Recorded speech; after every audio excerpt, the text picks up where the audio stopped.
Hey guys, Cool Creations here, and I love rolling dice, so much that I decided to make my very own dice tower. And what candidate would be better than the berry-loving bear? To start things off though, you're going to need some aluminum foil, as well as some cosplay. Starting with the foil, I'm going to loudly roll it out into a large ball. This will allow me to cheaply bulk out this bad boy. After I have a nice sized ball, it is time to roll out some clay using my handy dandy pasta roller. This thing will flatten the clay nice and thin, so I can slap it onto the ball without any issue. Now that the foil and clay have become one, it is time to cure it.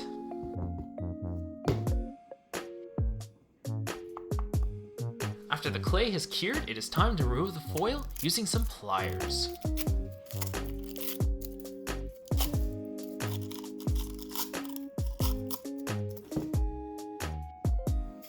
And now that...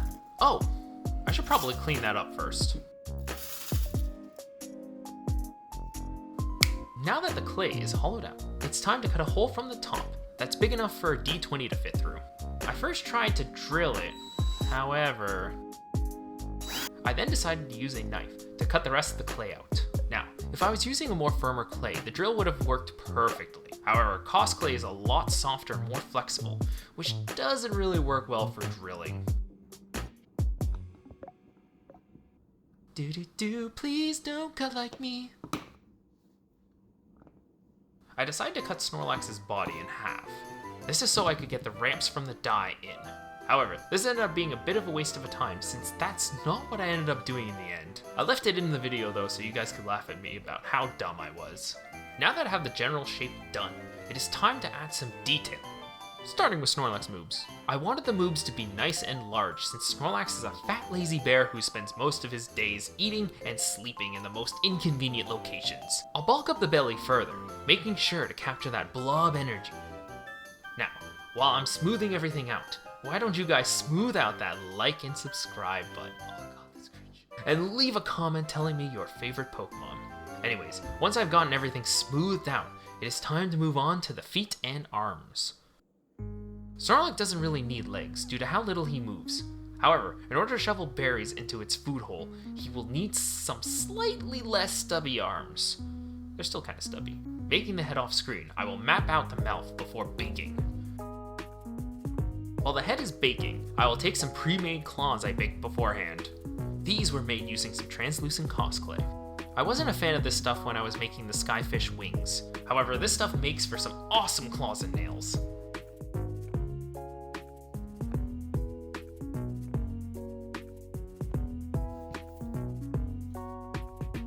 Once all the claws are attached, I can place some wormies around the base of the nails and blend them using my ball stylus.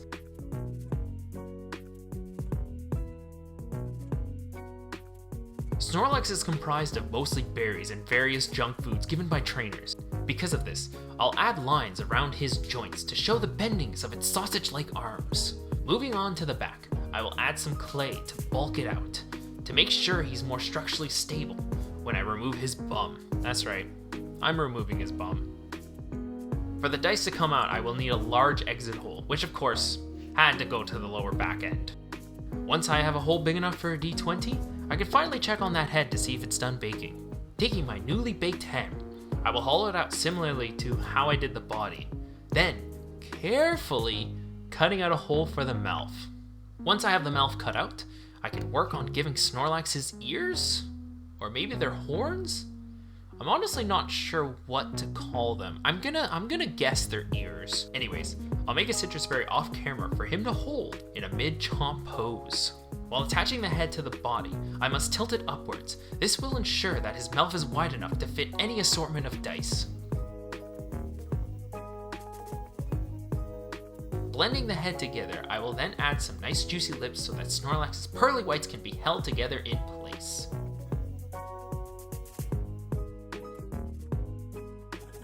Once everything is smoothed out and together, it is time to bake. Before getting to the painting, however, I will first install the ramps for the dice to roll out, using my hot glue gun and bits of plexiglass. I will install 2 panels to ensure that the dice are properly rolled before shooting out the back. Making sure it works, I can finally move on to the paint. Snorlax's body will get a bluish green, I think? Honestly, I am a little bit colorblind, and you should take my color knowledge with a grain of salt. But if I do get a color wrong, let me know how wrong I am. Moving on, the mouth will get reds and pinks, while the face and tummy will get a sort of off-white. Now, you may have noticed that Snorlax has eyes and an upper lip, but you didn't see me make those. Yeah, I'm not actually quite sure where the footage went. I do remember recording it, but just could not find it. I guess Snorlax may have gotten hungry and ate it. Now, something I should have done was make the claws removable so I can avoid getting paint on them. However, I did learn that alcohol could get paint off, and it sort of did help. However, it definitely would be easier if I were to just remove them in the first place. Moving on to his feet beans, I will go over them with a light brown and finish the eyes with a slit of black. To add some contrast, I will give the belly a variety of off-whites to darken or brighten different sections to really make the details pop.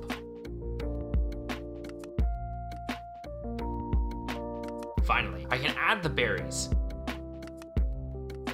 using some tacky glue and UV resin to add some drool and berry juices respectively. Now that Snorlax is all but done, we can move on to the base. Using some pre-measured foam, I will take my box cutter and cut along the line, making sure not to cut my hands in the process.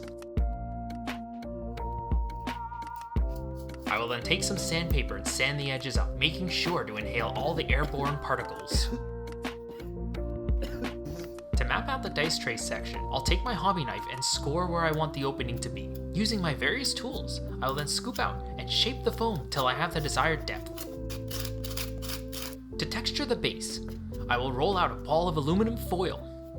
Once textured, I will prime the base using a mix of Mod Podge and black paint. I will then use a base coat of brown before dry brushing with progressively lighter shades of browns and yellows. To add some color, I'll paint the edges of the base with a messy coat of green. Now, I had a lot of this green moss that I haven't been able to find a good use for, and decided that this would be the perfect time to use it by adding some bushes. Using some UV resin, I'll pour some into the dice holder. This will make for a much smoother surface for the dice to roll off, and it will give the base a cute little puddle.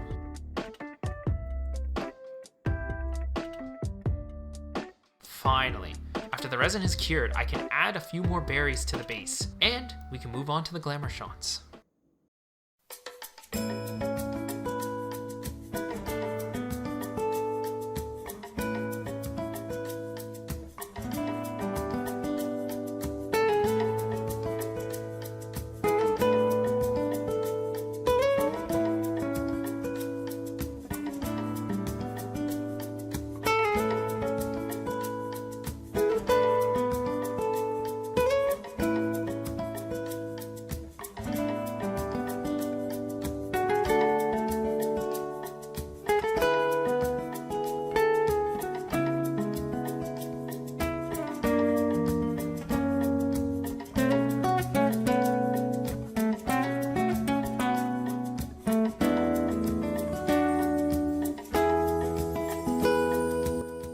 Thank you everyone for checking out the video. If you enjoyed what you saw, make sure to leave a like, and to not miss out a video, subscribe to the channel if you haven't already.